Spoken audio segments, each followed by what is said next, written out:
Je suis sociologue, mais chercheur aussi à l'Institut national de recherche au Mozambique.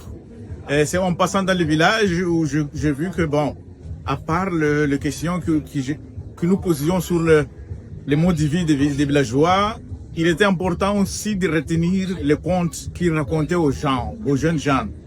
Donc, bon, comme vous pouvez imaginer, en séjournant dans les villages, il n'y a pas de lumière. Après le coucher du soleil, il n'y a plus rien qui restait autour du feu.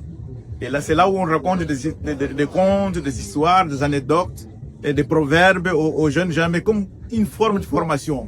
Donc, ça m'a intéressé.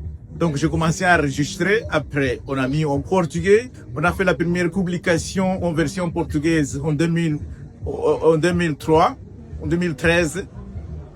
Et là, et bon voilà, et les comptes ont été retenus au départ par la bibliothèque départementale de la Réunion.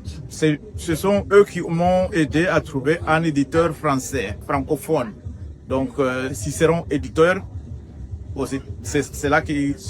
Et je suis ici au Salon du Livre pour présenter ces bouquins qui, pour moi, c'est une manière aussi de rencontrer, de connaître les gens de Mozambique, leurs pensées, leurs visions et surtout leur apport philosophique, les relations avec les ancêtres et surtout la littérature ou la tradition orale, comme vous voulez le dire, comme façon d'éducation, de transmission de savoir, de la sagesse aux jeunes gens. Donc, j'invite tout le monde à lire ces bouquins.